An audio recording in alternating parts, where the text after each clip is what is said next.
Hello students, 90 plus my tuition app की virtual lab में आप सभी का स्वागत है। स्टूडेंट्स, हमारे पास चीजों को मापने के लिए विभिन्न प्रकार के उपकरण मतलब इक्विपमेंट्स मौजूद हैं। तो हम बहुत पतली वस्तुओं का व्यास मतलब डायामीटर और आयतन मतलब वॉल्यूम कैसे ज्ञात करते हैं? इसके लिए किस उपकरण का उपयोग किया जाता है, क्या आप बता सकते हैं? जी हाँ, स्क्रू गेज का उपयोग कर सकते हैं। चलिए अब एक्टिविटी स्टार्ट करते हैं स्क्रू गेज का यूज करके। पहले इस एक्टिविटी के उद्देश्य मतलब एम को समझते हैं। तो ये है दिए गए तार का आयतन और व्यास मापन हेतु ये एक्टिविटी का फर्स्ट एम है। दिए गए छोटे गोले का आयतन और व्यास मापन हेतु ये एक्टिविटी का सेकंड एम है। स्टूडेंट्स, इस प्रयोग मतलब एक्सपेरिमेंट को करने के लिए हमें कुछ उपकरण चाहिए। तो चलिए उपकरण देखते हैं। स्क्रू गेज, तार और एक छोटा गोला मतलब स्मॉल स्फेयर। गोले के व्यास को मापने के लिए ये उपकरण हैं। अब एक स्क्रू गेज की जांच करते हैं। यहाँ आप यू आकार की धातु का फ्रेम देख सकते हैं और एक धुरी मतलब स्पिंडल या पेच मतलब स्क्रू जो थिम्बल से जुड़ा होता है तथा धातु के फ्रेम के सिरों को क्रमशः ए तथा बी अंकित किया जाता है। यहाँ इन दोनों सिरों के बीच में हम मापे जाने वाली वस्तु रख रहे हैं। अब इस सिरे को देखें जिसे सी मार्क किया गया है। इसे रैचेट कहते हैं। यहाँ आप देख सकते हैं स्क्रू गेज पर दो प्रकार के स्केल हैं, राइट? ये है चूड़ी अंतराल स्केल मतलब पिच स्केल और वृत्तीय स्केल मतलब सर्कुलर स्केल, या हम कह सकते हैं शीर्ष स्केल मतलब हेड स्केल। पिच स्केल जो मूल रूप से मुख्य स्केल है और इसे बैरल पर लंबवत मतलब वर्टिकल रेखाओं के साथ बनाया जाता है और हेड स्केल को थिम्बल पर क्षैतिज मतलब हॉरिजॉन्टल रूप से बनाया जाता है जिसे 50 या 100 बराबर भागों में विभाजित किया जाता है। पिच स्केल प्रति चक्कर स्पिंडल द्वारा तय की गई दूरी को मिलीमीटर में मापता है। अब इस प्रयोग की थ्योरी देखते हैं। सबसे पहले हमें स्क्रू गेज का अल्पतमांक मतलब लीस्ट काउंट निकालने की जरूरत है। किसी उपकरण की लीस्ट काउंट छोटी से छोटी मात्रा है जिसे उपकरण द्वारा यथार्थतापूर्वक मापा जा सकता है। स्क्रू गेज के केस में लीस्ट काउंट पेच की नोक द्वारा चली गई दूरी है। जब स्क्रू को घुमाया जाता है हेड स्केल के एक भाग मतलब डिवीजन के माध्यम से। फॉर्मूले का उपयोग करके हम लीस्ट काउंट कैलकुलेट कर सकते हैं जो है अल्पतमांक बराबर चूड़ी अंतराल अपॉन शीर्ष स्केल पर भागों की संख्या। मुख्य रूप से हम हेड स्केल पर 100 डिविजन्स के साथ स्क्रू गेज का उपयोग करते हैं। इसके अलावा पिच को फाइंड करने के लिए हम इक्वेशन का उपयोग कर सकते हैं जो है पेच की चूड़ी अंतराल बराबर पेच द्वारा चली गई दूरी अपॉन चक्कर की संख्या।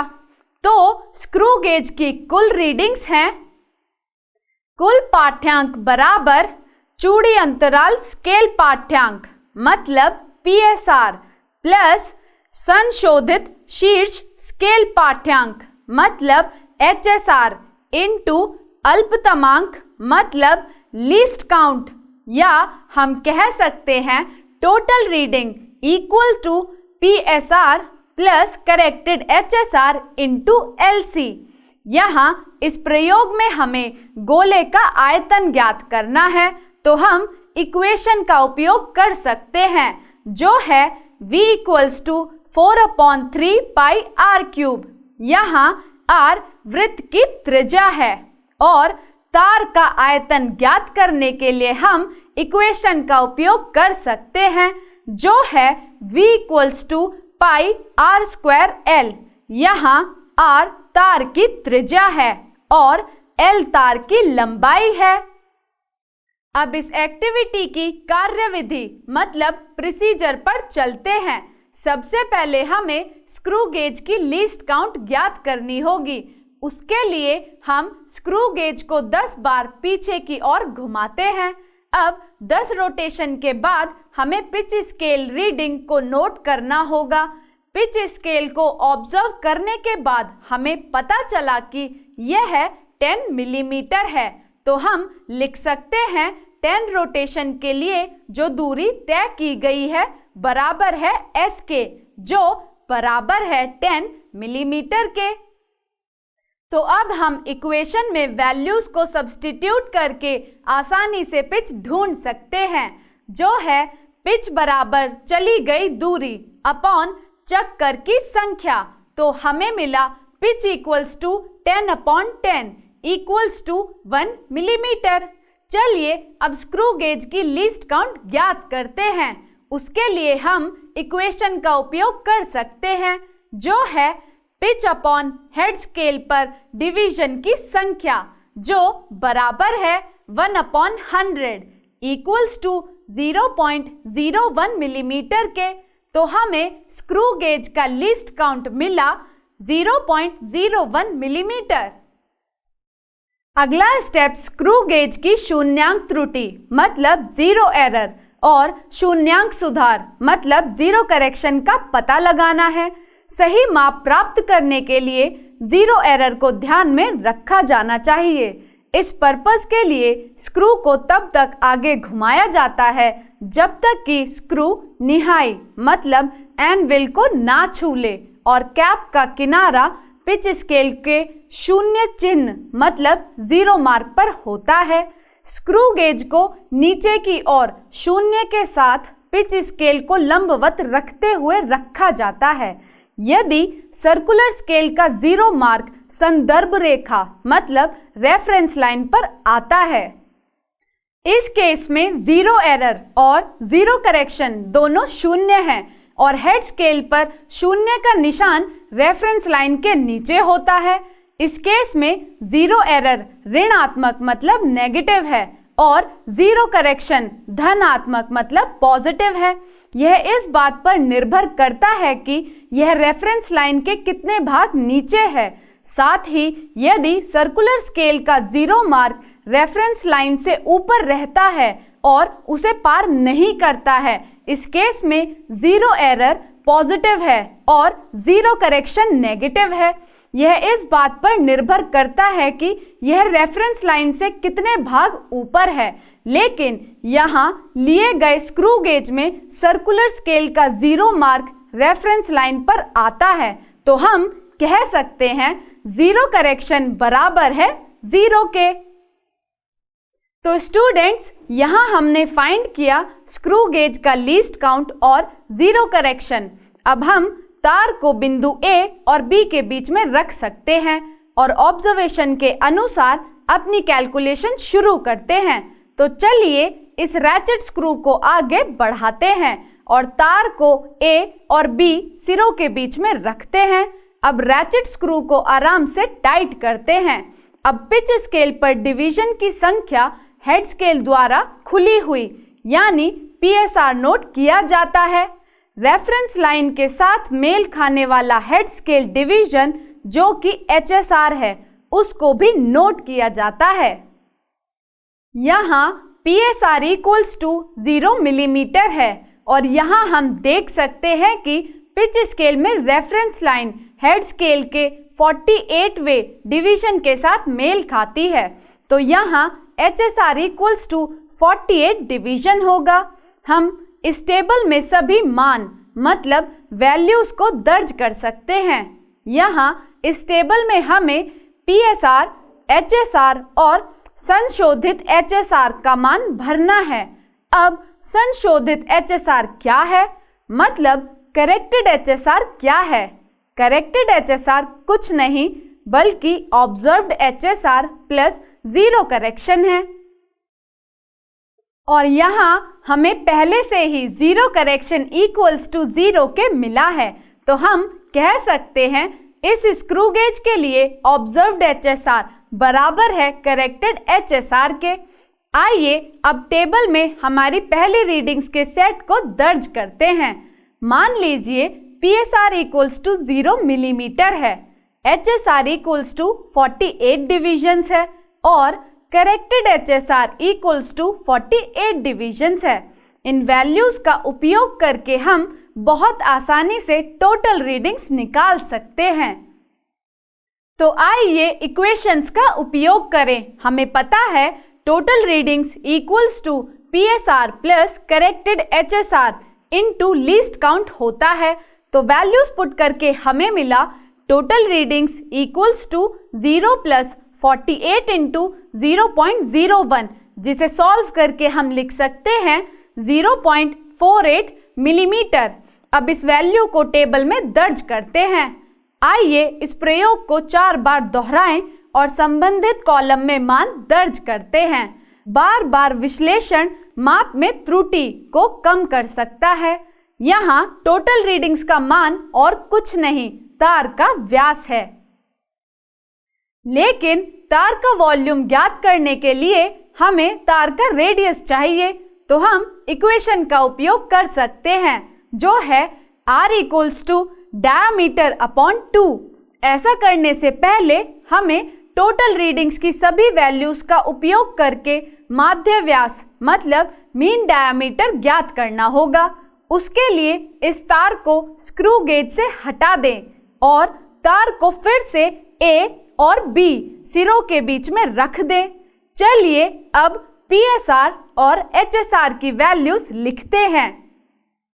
यहाँ PSR इक्वल्स टू 0 है। HSR की वैल्यूज ऑब्जर्व करने के बाद हम कह सकते हैं रेफरेंस लाइन हेड स्केल की 49वीं रेखा से मेल खाती है। तो यहाँ HSR इक्वल्स टू 49 डिविजन्स है। चलिए इन वैल्यूज को टेबल में पुट करते हैं, जो है PSR equals to 0 millimetre, HSR equals to 49 divisions और हमें पता है यहाँ करेक्टेड HSR बराबर है 49 डिविजन्स के। तो अब हमें सारी वैल्यूज मिल गई हैं टोटल रीडिंग्स कैलकुलेट करने के लिए, जो होगा total readings equals to 0 plus 49 into 0.01।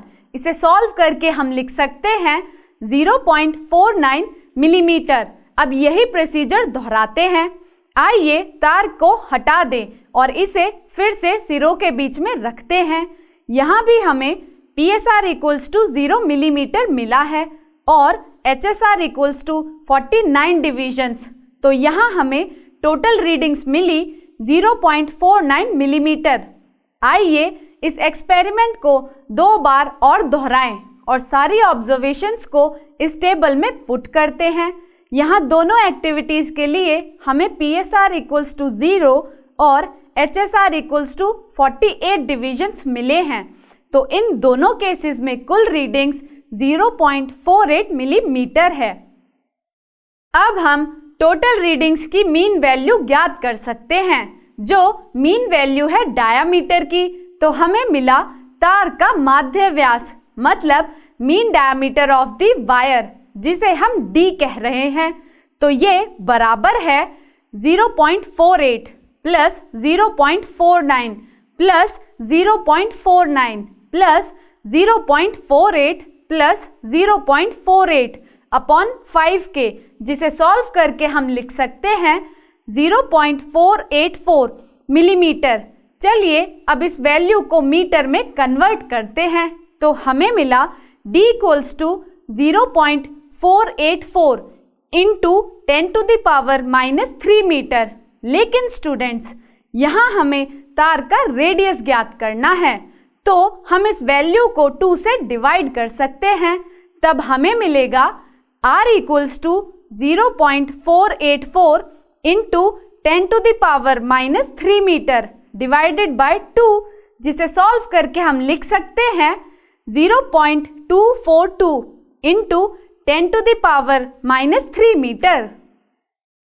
तो स्टूडेंट्स, यहाँ हमने इस तार की त्रिज्या मतलब रेडियस को कैलकुलेट किया है। अब हमें इस तार की लंबाई फाइंड करनी है। हम इस तार की लंबाई मापने के लिए एक स्केल का उपयोग कर सकते हैं। यहाँ हमें तार की लंबाई मिली 7 सेंटीमीटर, या मीटर में हम इसे लिख सकते हैं 7 × 10⁻² मीटर। अब इस तार का वॉल्यूम ज्ञात करने के लिए हमें सभी वैल्यूज दी हुई हैं। क्या आपको तार का आयतन ज्ञात करने के लिए इक्वेशन पता है? जी हाँ, जो है V = πr²L। इस इक्वेशन में वैल्यूज पुट करके हमें मिला V = 3.14 × 0.242 × 10⁻³ × 7 × 10⁻²। इसे सॉल्व करके हम लिख सकते हैं 1.287 × 10⁻8 मीटर क्यूब। तो यहाँ हमें तार का आयतन मिला 1.28 × 10⁻8 मीटर क्यूब। अब आइए इस एक्टिविटी के दूसरे उद्देश्य की ओर बढ़ते हैं। वह क्या था? हमें छोटे गोले का आयतन ज्ञात करना है। यहाँ हम तार की बजाय एक छोटे से गोले का उपयोग करके उसी प्रोसीजर को दोहरा सकते हैं। तो चलिए इस छोटे से गोले को इस स्क्रू गेज के A और B सिरों के बीच में रखते हैं। स्क्रू गेज को देख के हम कह सकते हैं यहाँ PSR = 3 मिलीमीटर है और HSR = 30 डिविजन्स है। तो चलिए इन वैल्यूज को एक टेबल में दर्ज करते हैं, जो है PSR = 3 मिलीमीटर और HSR = 30 डिविजन्स। यहाँ करेक्टेड HSR भी 30 डिविजन्स है, क्योंकि यहाँ जीरो करेक्शन 0 है। चलिए अब टोटल रीडिंग्स फाइंड करते हैं। हमें पता है कि total readings equals to PSR plus corrected HSR into least count होता है। चलिए अब वैल्यूज को सब्स्टिट्यूट करते हैं इस इक्वेशन में। तो हमें मिला टोटल रीडिंग्स इक्वल्स टू 3 + 30 × 0.01, जिसे सॉल्व करके हम लिख सकते हैं 3.30 मिलीमीटर।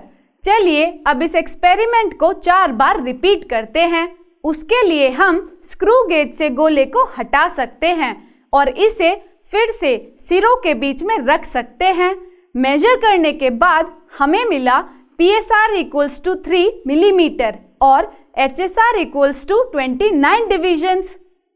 इन सभी वैल्यूज को यूज करके हम टोटल रीडिंग्स फाइंड कर सकते हैं और हमें मिलता है 3 + 29 × 0.01, जिसे सॉल्व करके हम लिख सकते हैं 3.29 मिलीमीटर। चलिए अब इस वैल्यू को टेबल में पुट करते हैं और हमें ये वैल्यूज मिलती हैं जब हम सेम प्रोसीजर को 3 से ज़्यादा बार रिपीट करते हैं। और हमें पता है टोटल रीडिंग्स बराबर हैं स्फीयर के डायामीटर के। तो चलिए फाइंड करते हैं डायामीटर की मीन वैल्यू।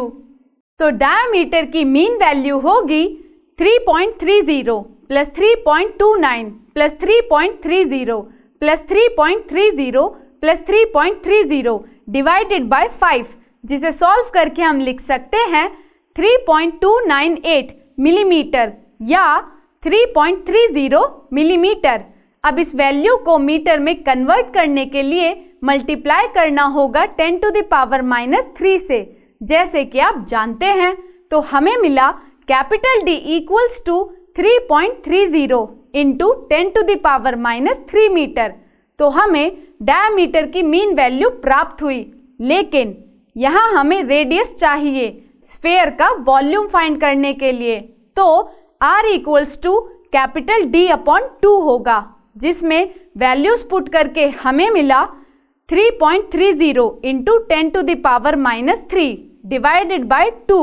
इसे सॉल्व करके हम लिख सकते हैं 1.65 × 10⁻³ मीटर। तो स्टूडेंट्स, क्या आप स्फीयर का वॉल्यूम ज्ञात करने के लिए इक्वेशन जानते हैं? जी हाँ, V = 4/3 πr³। तो इक्वेशन में वैल्यू पुट करके हमें मिला V = 4 divided by 3 × 3.14 into 1.64 into 10⁻³ to the whole power 3, जिसे सॉल्व करके हम लिख सकते हैं 1.88 इंटू 10⁻⁸ मीटर क्यूब। तो यहाँ हमें स्फीयर का वॉल्यूम मिलता है जो है 1.88 इंटू 10⁻⁸ मीटर क्यूब। आइए अब इस प्रयोग के रिजल्ट के रूप में अपने कंक्लूजन्स लिखें। तार का वॉल्यूम बराबर है 1.287 इंटू 10⁻⁸ मीटर क्यूब के और गोले का वॉल्यूम बराबर है 1.88 इंटू 10⁻⁸ मीटर क्यूब के। तो स्टूडेंट्स, यहाँ हमने इस एक्सपेरिमेंट के सभी उद्देश्यों को सफलतापूर्वक पूरा किया है। तो स्टूडेंट्स, इसी के साथ हमारा यह एक्सपेरिमेंट समाप्त होता है। For more interesting videos stay tuned with 90+ my tuition app.